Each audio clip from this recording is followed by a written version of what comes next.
Hello, everyone, and welcome to our October Lunch Bunch. It's great to see everybody again, and those newcomers.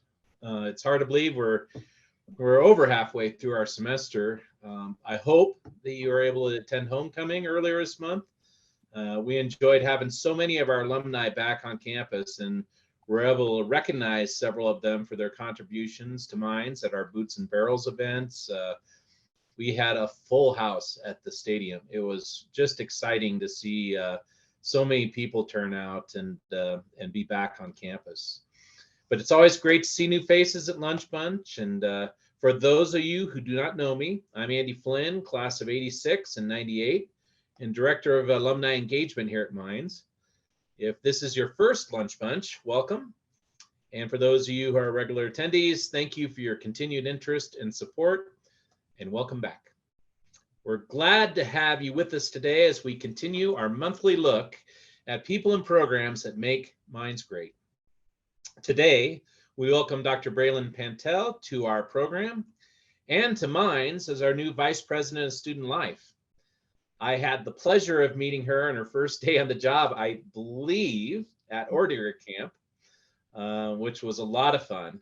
She brings enthusiasm, a deep care for our students, and a fresh perspective to the university. Now, 3 months into the job, Dr. Pantel will provide an update on student life at Mines, including student success, campus collaborations and initiatives, the signature student experiences, professional development, living learning communities, student wellness, and more. Before we start, a few quick reminders as we do each month. Any questions that you submitted with your RSP have been shared with our speaker. And if you think of a question during the program, please feel free to use the chat. We'll certainly keep an eye on it. And Dr. Pantel has mentioned that she'd like it to be conversational. So if you want to pipe up and ask a question, please do. Absolutely. All of our Lunch Bunch programs are recorded and can be accessed on the Lunch Bunch page of the alumni website at weare.mines.edu. So if you missed one, want to listen again, or would like to share the program with a friend, visit this page to see the complete archive of recordings. After doing Lunch Bunch Live for nearly 3 years, we have collected a rich archive of programs for you to enjoy and share.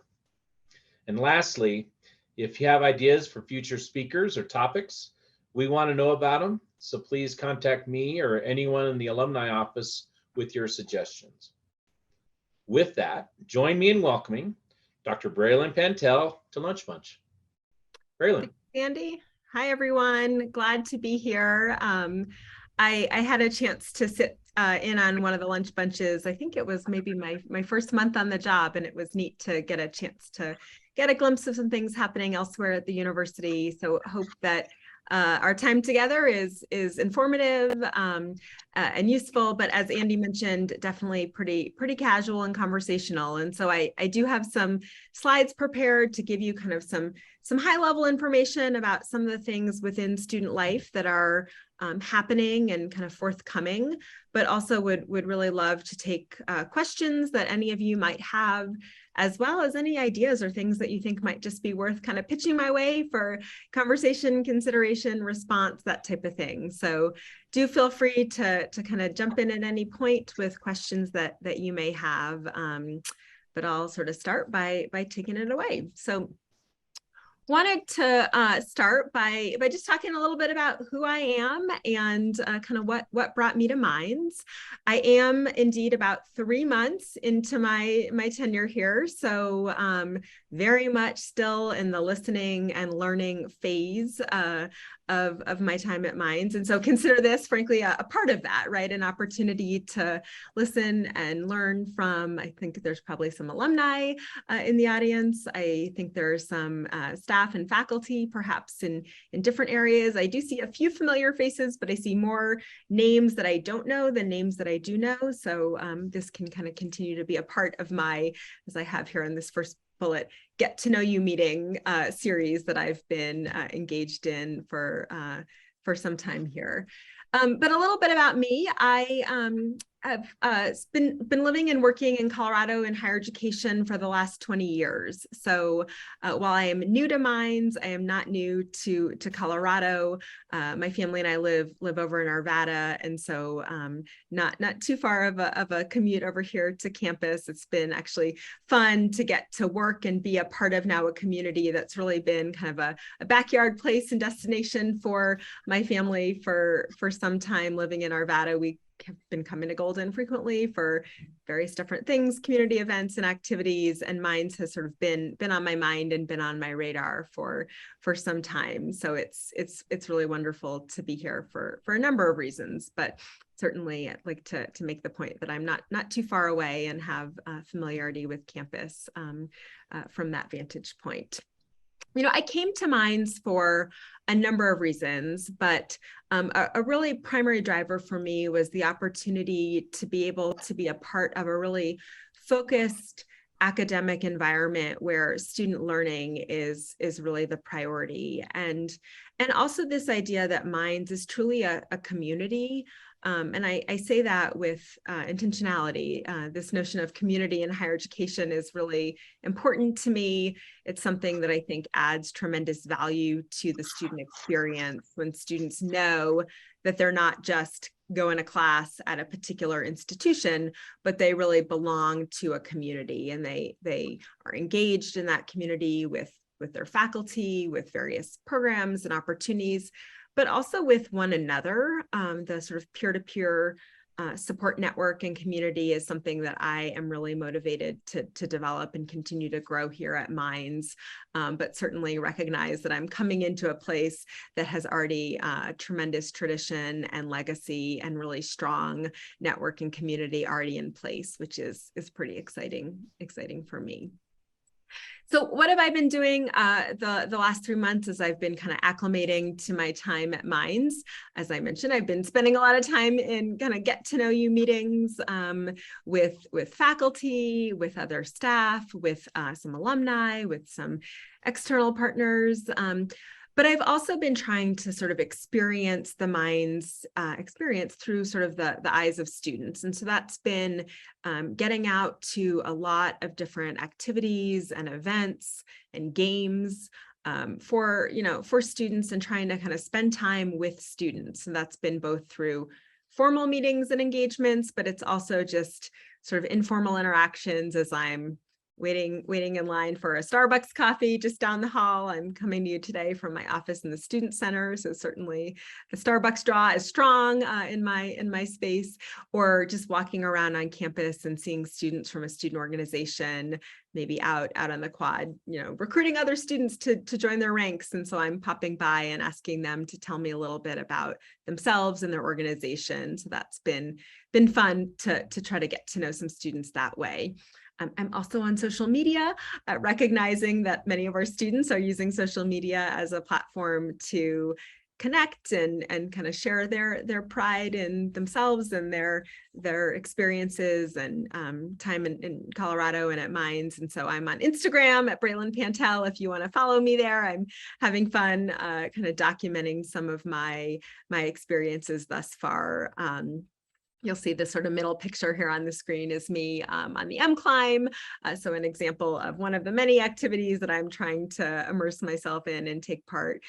This is a group of students that were excited to jump in and squirt me with some water on my way up the mountain. So that was fun. And you'll see this other picture on the right side of the screen was at a football game. That's one of my daughters. I have two girls, and my husband and my daughters have really enjoyed being a part of the Mines community as well. And become big football and also soccer fans this fall. So it's been fun to kind of integrate my personal life as well within the Mines community.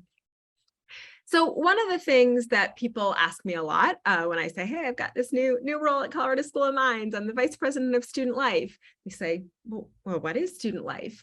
And in fact, I actually hear that same question internally as well from colleagues and certainly sometimes from students also. So one way to answer that question, I would argue not the only way, but one way to answer that question about what is student life is to talk about the various different programs and departments that kind of comprise the Student Life Division at the institution. And so here they are listed on the bottom of your screen. Everything from athletics to student engagement opportunities, to health and wellness resources, to certainly the residential experience on campus is a big piece of the student life portfolio, academic supports as well, including advising, on to career services. And we also have a couple areas really focused on access to the institution and supporting underrepresented students at Mines, or historically underrepresented students at Mines. So our MEP program, our Disability Support Services program are some examples of that. So that's sort of an included but not limited to list. And many of the departments that you see represented here on the screen have a number of different sort of programs within even the department. So there's a lot going on, a lot that student life encompasses here at the institution, which is, I think, pretty exciting. Want to give kind of a special shout out to some of our newest departments within the student life umbrella. On the bottom right of your screen, you'll see Student Outreach and Support, otherwise known as SOS. Our Professional and Scholars Community Learning Center, which is our Pascal Center, and then Student Wellness Promotions. And these three departments are all relative newbies to Mines. They think SOS and Student Wellness Promotions are about 3 years old. Don't quote me on that, but right in that ballpark.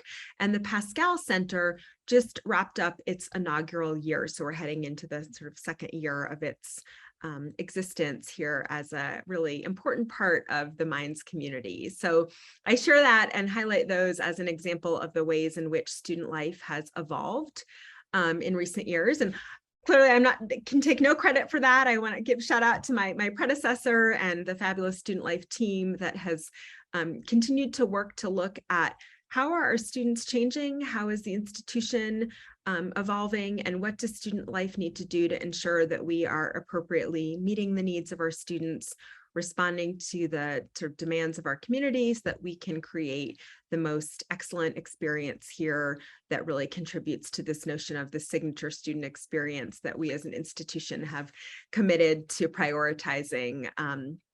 And that's sort of an example of the way in which we've evolved to respond to some of the things that have been changing, and certainly COVID being an example of that. And we are at all levels kind of responding to how do we continue to serve and support our students in new ways with some of the lessons learned from our experience with online program supports and similar. So more to come on that front.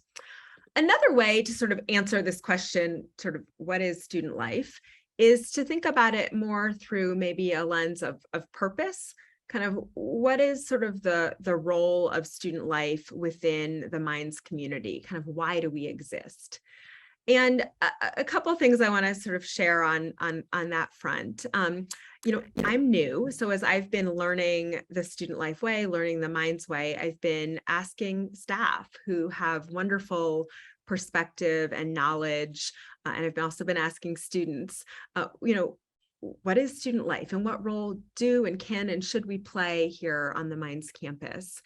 And one thing that I heard loud and clear from a number of staff in particular was this notion of we are educators, right? We are creating learning opportunities for students to complement the curricular experiences, to complement the technical learning and expertise that students are developing in the classroom and in the labs, but that our work in student life is really about creating meaningful learning experiences and also contributing to this notion of a supportive and affirming relevant community for all of our students. And so I think that's an important piece to note, that our role is not just sort of supporting in the sort of background, although we do a good deal of that as well, but also contributing to student learning. Some of the ways that we do that is sort of this idea of really starting with some of our students' basic needs and ensuring that those are met and attended to. I think about sometimes the sort of Maslow's hierarchy of needs, right? At the bottom of that pyramid, you might see things like shelter and food and water and ensuring that people have safety. And sometimes those don't get as much attention. But I think it's worth noting that we do that. We attend to students' basic needs. We house our students. In fact, we house almost all of our first-year students, and we're housing an increasing number and want to house even more students, sophomores, juniors, seniors, and graduate students as well. Dining is a part of kind of that basic need piece. We're ensuring that our students have healthy food options on campus within the sort of student life realm of work. And then also kind of safety, but thinking about that through a lens of student well-being, right? That we want to ensure that students are safe, that they're contributing to our community in a safe and responsible way. So that's also part of our work in student life. And then moving on to kind of this notion of, again, the sort of purposeful learning.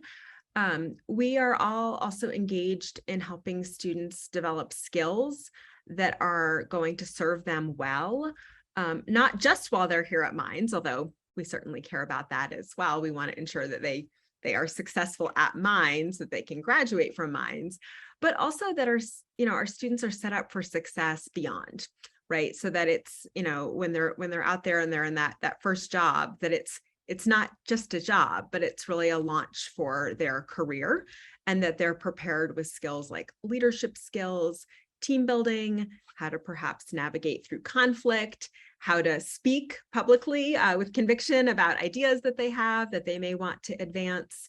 And so we're really focused on ensuring that we are infusing learning opportunities across the board for students to get those types of skills. And then again, I mentioned this notion of community.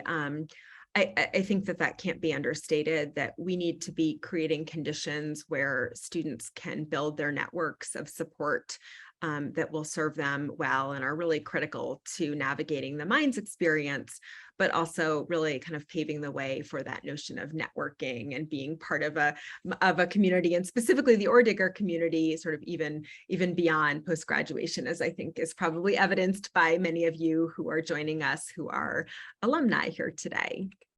So kind of the bottom line is the purpose of student life is really focused on student success, and at kind of a meta level, if we have an excellent student experience, that will lead to students feeling good about the institution and sort of this affinity for Mines, and that in turn that will lend itself to post-graduation engagement, and that has benefits not only for the institution, but also for the individual, right? This idea that I'm an Orr-Digger for life, and I am a part of the Mines community even after I graduate.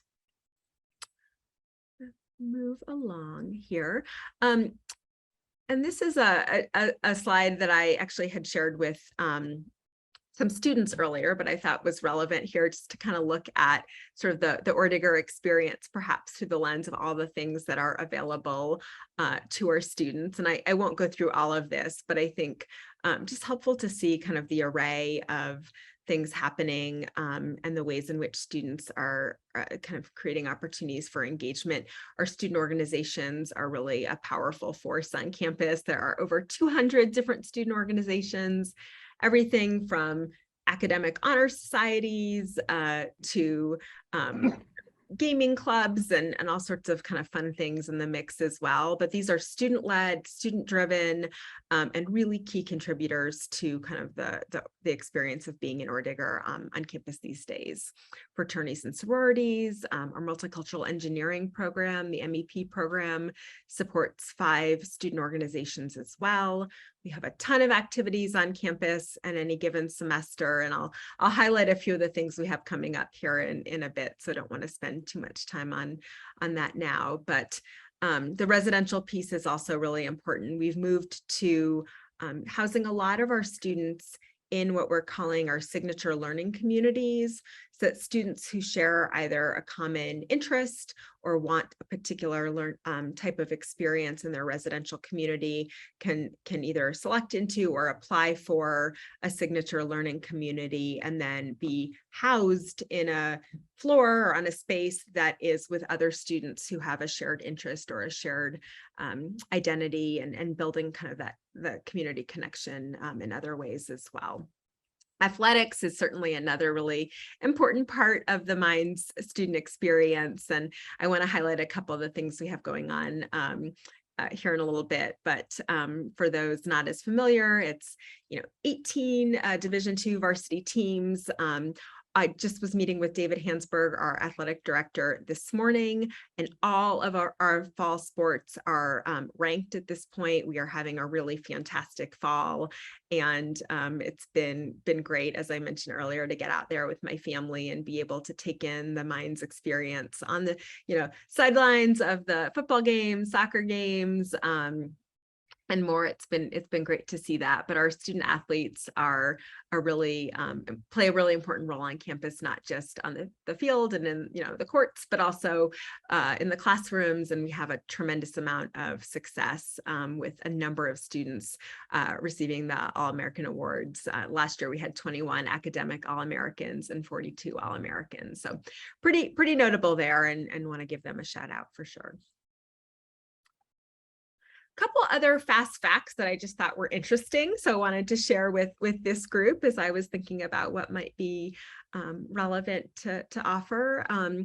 One of the coolest experiences that I had this fall was getting to participate in our career day, which is actually technically it's a series of different things happening across the week, but the career fair, kind of the biggie, was one of my favorite experiences on campus thus far, and it was so crowded. We had over 3,700 people participate in our major career fair, with the most employers that we have ever had, 366 employers wanting to recruit our students, engaging with our students. We did have a small virtual option this past fall, just that was something that we were able to carry over from our time during the pandemic. But the majority of this was on campus. We were in Lockridge Arena, and it was jam-packed, so packed, in fact, that we are moving to a 2-day career fair model starting in the spring semester, just so we can respond to the overwhelming demand by employers and students alike to connect with one another, to find jobs and internships. But it was really exciting to see the energy for Minds students and Minds graduates sort of in a concentrated space with some pretty phenomenal employers and some pretty awesome job opportunities for our students. So I thought that was worth highlighting here with y'all. The Pascal Center, as I mentioned, is one of our newer programs. And the idea here is when we have scholarship opportunities, oftentimes we want to leverage not only the financial aid that's a critical part of any scholarship opportunity, but also this notion of a cohort community where scholars come together to learn and get sort of tailored support for their particular scholarship needs. So whether it's a leadership opportunity or a service-oriented scholarship, the Pascal Center provides the infrastructure and support to prepare those cohorts of students to not only access their financial scholarship, but also this notion of a scholar community. So that has involved workshops and additional professional development opportunities for the students in the various scholar communities. But we were able to distribute over $3 million in direct student aid to Pascal scholars, which is pretty fantastic considering the Pascal Center itself is only a year old at this point. So certainly a pride point, and wanted to highlight and share that. Some of you may know this is our largest ever incoming first-year class, which means that we are housing the largest ever first-year class on campus, which is quite an endeavor. And we got creative with how we're making it all work, but we have a really heavy and engaged residential community on campus this fall. This one's just kind of a fun fact that I wanted to throw out, because when I read this the first time, I had to go back and reread it. I was like, is that number accurate? And sure enough, it is. Last year, over the course of the academic year, we had over 150,000 check-ins in our student recreation center. Our rec programs on this campus are so popular. Our students are eager to get in, both inside the rec center, but also out on our intramural fields and other activities that we have around campus and actually, frankly, around the world to provide recreation opportunities. But when I saw 150,000 check-ins over the course of the year, that I thought was a really just important point to illustrate the level of engagement that our students have with recreational opportunities. I mentioned kind of the health and safety piece. We have over 3,000 students that we are supporting through our student health insurance plan to ensure they have access to high quality health care. And then this last bullet, I just wanted to note, because some of you may be familiar with Ordigger Camp, which is a really special experience where incoming new students are able to come together up in the mountains. This past summer, it was up at Snow Mountain Ranch, which is the YMCA of the Rockies property, to really get to know one another and engage in some team building and some engineering challenges sort of prior to launching into the start of the academic year. And we had almost half of our incoming student class this year participate in an Ordigger Camp experience. And so that's certainly a fun program that we're also looking to hope to grow and scale in the coming years. So just wanted to share those. This is certainly an included but not limited to list. I could have gone on and on and on, but I thought these were a few interesting points to just share a little bit of what's going on. Hey, Braylon. Yep. I do see a comment in the chat from Steve James, who is joining us from beautiful Clarksville, Tennessee. Hi, Steve. Shout out. And his question is, when asked, what do today's students say makes their experience at Mines successful? What'd you say? What do they say? I'm going to actually answer that directly. Last night, Paul, president, and I had a pizza with the president event, and so a small group of students. It was actually the students. They were all the building managers in our recreation center. So it was a group of student employees, but we do this periodically, get together with small groups of students to just hear what's on their mind, answer questions, get to know them a little bit. But last night at 7 o'clock, Paul and I were sitting having pizza with a group of about 8 or 10 building managers. And in the course of our conversation, we asked them, what do you like best about Mines? And again, these are students working in the rec center. So we got some sort of expected responses around recreational opportunities and Colorado and what's happening there. But one thing that also came up that I think is a good answer to that question was the opportunity to get to know their faculty. They talked a lot about their faculty and, just people who are really, really smart, but care about their success as students and their learning. And several of the students last night spoke to that. And you could tell when one woman sort of shared that and several others were like, yeah, absolutely. That's one of my favorite parts about mine. So certainly our faculty play a really critical role in shaping that student experience, and our students really appreciate and value the role of faculty in supporting them. I see, did another question come in, Ruth? I can't actually see the chat quickly. Oh, it's just a really nice comment from Ron. Hi, Ron. Ron says it's really great to see all these new programs and activities for the students. The experience has really improved and expanded over the years. Thanks for all of the positive energy. Oh, yeah, absolutely. I hear. I will take no credit for all of the development and work that has been done prior to my time coming to Mines, but I agree, it's pretty awesome. And it's been really neat to see again how folks are really critically evaluating, hey, where are we now and where do we need to be going, right? Students are changing, students' needs are changing, their expectations are changing. So we can talk a little bit more about that. I want to get through some of these, I think, pretty cool highlights as well. This one I think is fantastic. We have a student, she actually just graduated in May. She's now a graduate student, but she is in the running for the NCAA Woman of the Year. She is in the top 30. This is across all divisions, but like all college athletes across the country, across the United States. She has been named in the top 30 as a contender for the Woman of the Year for the NCAA, which is a big deal. When I first heard this, I was just to clarify, this is not just Division II. This is everyone. It's everyone. She's pretty impressive. When you read a little bit more and get to know her, you can see why she is in the running. She graduated, as I mentioned, in the spring with a 4.0. She was a dual major. Computer science and applied math and statistics. She's down here on your screen on the bottom right, bib 253. Zoe Baker, pay attention to her, folks. She's pretty awesome. She we'll find out, sort of the winner will be announced I think it's in January at the NCAA conference convention, but really, really proud of Zoe and her accomplishments. And Andy, I see your hand is up. So if you want to jump in on anything here, please feel free to do so. Yeah, I had another question in the chat, and then it was from Stefan, and he had said that various institutions of learning differ based on a variety of factors, including the traditions they have.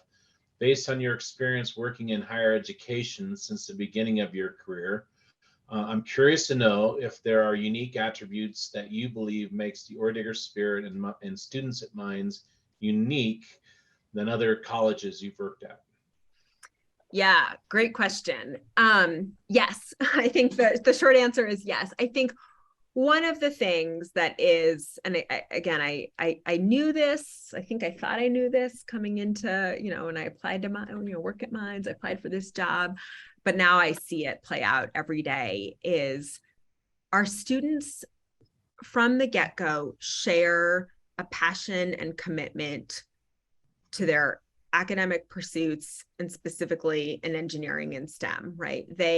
From the get-go, there is a connection and a commitment to their learning, and that focus that I think is really, really special. And, I was at a larger, state institution previously with a broad array of different academic programs.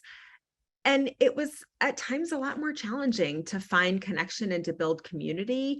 We have that for many, many reasons. And I think a lot of it has been, again, the sort of legacy and the momentum that has been going for almost 150 years now. But also this idea, again, that students, they come to the institution with such a commitment, and they share that with one another, right? You hear that and you see that around campus all the time. Again, I'll use the Starbucks line as an example. You can hear students talking about their program. You can hear them talking about an engineering challenge, even if they're not in the same class.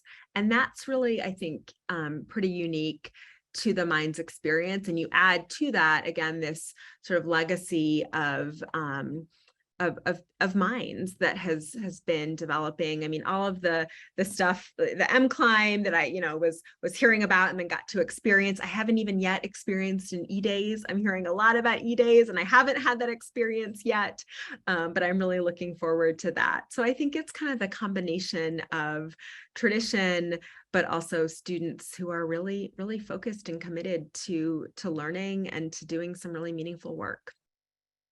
So. Good question, though. I appreciate that. Keep them coming. And Andy and Ruth, I'm not looking at the chat, so feel free to jump in kind of as you see fit with comments and so forth. And I'll try to wrap things up here pretty quickly. But real quickly, I want to also give a shout out to this. Just happened, I think, last weekend. Our club cycling team won a 4th consecutive, actually, national title for club cycling at the Division II level, which was pretty awesome. They were pretty proud. Here's some of the cyclists on the top of your screen here. I also want to point out, if you haven't heard it yet or haven't read it yet, Colorado Public Radio just on the 14th of this month released an article, and I actually read it, but I'm pretty sure there's public radio. There's definitely an audio piece as well called Where Nerds Win. And it's an awesome feature, primarily focused on our football team and our program, but really, as the title implies, like talking about that we win, we're good, and our students are smart and they're successful, not only on the field, but in the classroom as well. And so if you haven't found that yet, just Google Where Nerds Win, Colorado Public Radio. Again, it was recent, so it should pop up pretty quickly, but it's worth a read or worth a listen. It was just nice also to see us getting that sort of public recognition. I actually saw it first, not even from Minds. Someone in my community had posted it on a social media page, and I was like, oh, that's cool. And then I was like, oh, that's really cool because they're talking about us. So be sure to check that out if you haven't yet seen that. A couple other things we're also have going on, and I talked a little bit about student engagement, so I'll skip over that, too much more detail on that. But wanted to share also, Ore Digger Camp, as I mentioned, has been this fun tradition, typically up at Snow Mountain Ranch, but this year we piloted a new opportunity where we took students to Peru for an Ore Digger Camp experience. So these are the students here at the top of the screen, 20 of them. Went with our staff. It was a partnership between our outdoor recreation program and our new student orientation staff. And they had a phenomenal experience kind of getting to know Minds and kind of working through many of the same engineering challenges that our students who were up at Snow Mountain Ranch were working through, but they had a little bit of a different backdrop to their engineering challenges and work, as you can see here on the bottom of the screen from Peru. And they had a fun time, and we're going to continue to explore ways to internationalize some of our work and have a Galapagos Islands Ore Digger Camp in the works for next summer. Ruth, go ahead and jump in. Yeah, I just was going to say, will there always, is going forward, will there be an international trip offered for Ore Digger Camp?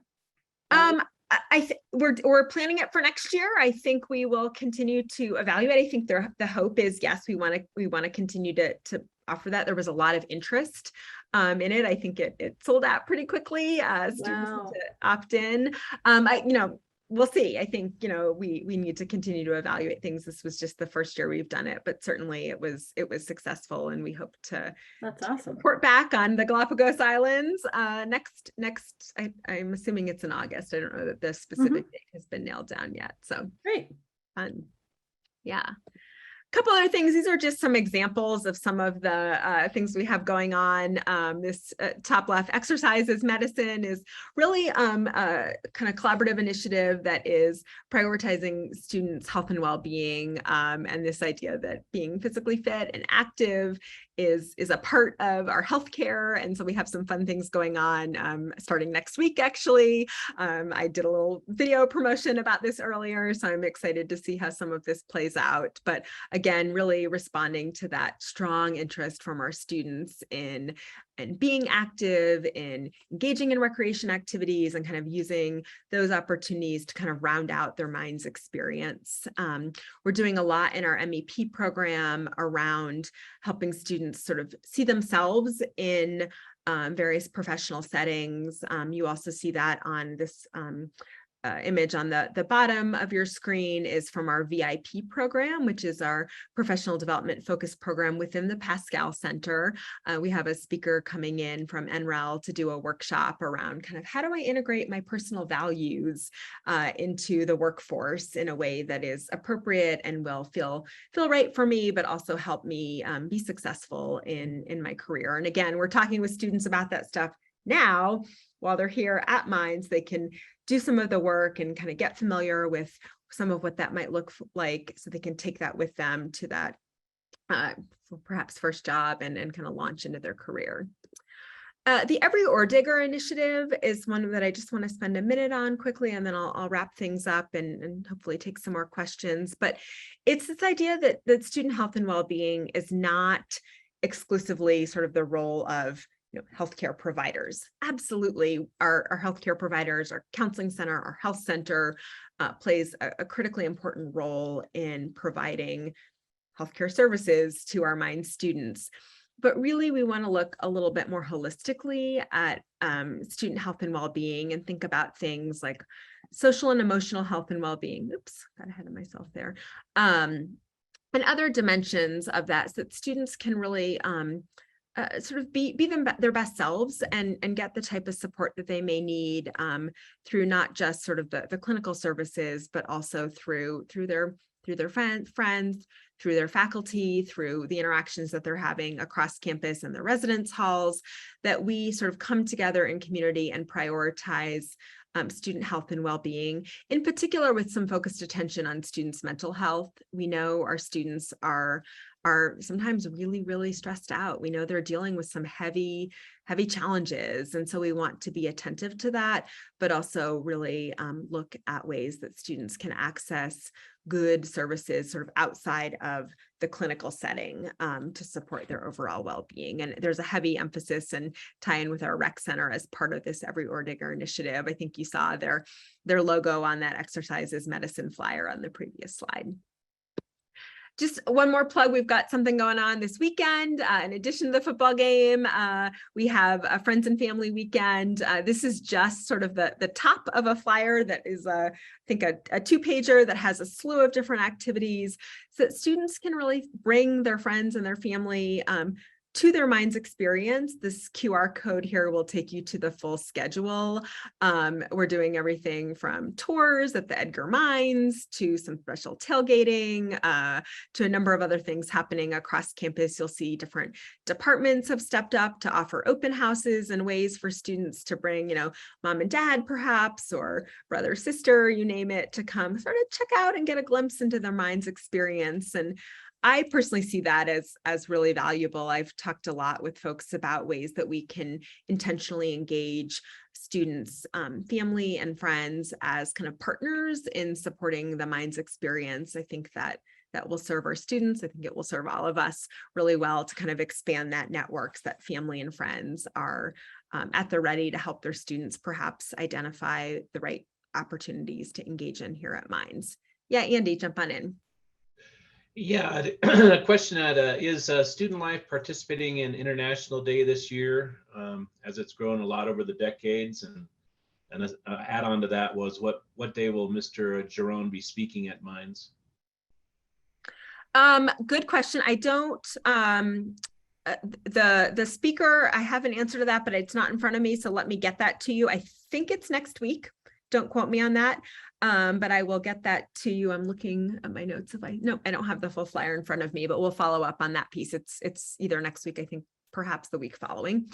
And then International Day, I don't know that we have anything specifically in the works for that particular program, but I'd love to maybe hear a little bit more and explore that. We are working with folks who are managing everything from our International Student Support Program, which is not technically a part of Student Life, but certainly we are partnering with them, as well as folks that work on sending our students here at Minds sort of out abroad into the world. So the study abroad folks are sort of situated structurally in a different area of the university, but I have gotten to know the folks there a little bit and look forward to kind of continuing to understand what opportunities we may want to realize to support both international students coming to Minds, but also, again, sort of the internationalization of campus by giving our students opportunities to have sort of international experiences, whether directly by going abroad or indirectly through programs and workshops. So if whoever's asking the question has specific ideas or think that we ought to check something out on that front, I would love your input and would be glad to learn a little bit more. A couple other things, and I think this is my final slide. I'll kind of wrap up on the horizon. One thing that I just want to name is important to me, and I think an area of opportunity, is we need to better understand the student experience and understand that it's not ubiquitous, right? Not all of our students are having the same experience at Minds. I have been talking with staff in Student Life and others about really trying to do a deeper dive so we can understand where, yes, we have students who are very, very engaged and who are taking advantage of a number of different opportunities. And we probably have some students that are not doing that. And I want to pay attention to those students also, but we need to better understand kind of where some of those pockets may exist within our student community. So more to come on that front. Residential demand is high. As I mentioned, we have the largest ever first-year class. We are looking at expanding capacity. We are looking at new residence halls. And I actually have this listed as a residential plus expansion because we recognize that the more students we have living on campus, there will be an impact on just about everything that we do. And as I mentioned, demand for things like the recreation center is already, through the roof. We are busting at the seams in the rec center, and students are, clamoring to get time on the intramural fields. Dining is another area where sometimes that line at Starbucks is a long line. There's a reason why I've had some good conversations with students while waiting in line. So we're looking at where do we need to bolster and build out new recreational opportunities, new facilities, perhaps. Certainly, I think we've identified a need there, but also kind of the impact of expanding the residential living experience. We'd like to be able to house all sophomores on campus. That's certainly a goal that we have, as well as have ample and adequate housing for juniors, seniors, graduate students is certainly another population that sort of we need to be thinking about with respect to housing. Expanding our partnerships with the academic programs is always something that I think we're going to need to be looking at. And again, thinking about that question around kind of what makes Minds unique. Our students care deeply about their academic experiences. And so we want to work in tandem with our academic partners, with our faculty, so that we can leverage their interest and their commitment to their academics to help support their learning outside of the classroom as well. So CSM 101, for those who may not be familiar, is a 1-credit first-year student course that's sort of a college 101 that teaches a lot of kind of fundamental skills about how to be successful as a college student, time management, how to prepare for the career fair, those types of experiences. And so we're looking at kind of redesigning that and what are the other components that we might need to infuse into the curriculum through that course. We're also looking at developing a 201 class that would focus on student well-being, likely would be for sophomores. This one is still in development, but certainly we see, again, that partnership with our academic colleagues as really critical to the success of all of the student life initiatives and kind of that bottom line of student success. And to that end, again, we can't do it alone. I'll probably say that till I'm blue in the face, that the collaboration with not just our academic partners, but particularly with our academic partners is paramount, as is really being thoughtful about how we communicate with everyone, really, but in particular with our students. I think there's perhaps an opportunity to think a little bit more strategically about effective student communications, that the right students are aware of the right services, and we're thoughtful about kind of the timely connections that we want to bridge. So on that note, it looks like some more questions came in, and good timing. I will ask Andy or Ruth to maybe pitch the questions to me because I can't see the chat, although there we go. I think you're up to date, Braylon. So, Yeah, I think you are. Nancy Proger just provided the date for Mr. John speaking at Minds, which is October 26th from 3:30 to 5. Oh, wonderful. It was on point next week. Great. Thank you. Mm-hmm. Great. Well, wow. With all due respect, I'm exhausted. I'm just exhausted. There is so much that you have under your umbrella, and so many wheels turning, and so many amazing opportunities for students to connect and communicate and, learn. Wow. I think when you look at our campus, you think, oh, this sleepy little campus over here in Golden, but there is just a ton going on. To have that many student organizations, 200 plus, and just about every opportunity. If you are interested in something and we don't offer it, you can start something. It's just a very fluid, supportive, amazing community. And wow, thank you for sharing. Yeah, absolutely. And again, I would, love to just really reiterate that learning phase that I'm in. And so again, seeing we have some alumni in the group, and I also know there are some colleagues who I haven't yet had a chance to meet, or perhaps just met in passing, but we haven't perhaps had a chance to have a real conversation. please, please, please don't hesitate to reach out to me. If you're local, would love to grab coffee. If you're not local, would be happy to jump on a Zoom call, but really have appreciated everyone's willingness to engage with me and share their perspective and share ideas and ask good critical questions. As I mentioned, learn a lot from that. So that invitation stands and really stands in perpetuity. As long as I'm here, I'm going to be learning. So. Wonderful. Does anybody have any last comments or questions to share before we close out? Maybe Braylon's email or phone number. Oh, sure. Braylon, I think it's just bpantel@mines.edu. Is that right? It is. I'll put that in the chat, and I'll put my phone number in there as well. And yeah, absolutely. Would be happy to chat further with anyone. Oh, great. Thank you so much. That's wonderful. Thank you for sharing. We've got a few minutes left before we say goodbye, and I want to make sure people are aware of what's coming, because we've got some exciting programs as we close out the year. Our lunch bunch for next month takes place on the 17th of November, third Thursday, as always. And we're going to hear a presentation from Dr. Lakshmi Krishna, who oversees our undergraduate research scholars program, which is pretty dynamic and very unique, giving students a chance to work side by side with these professors and, doing their research. So you'll want to hear about that. That's coming up again, November 17th.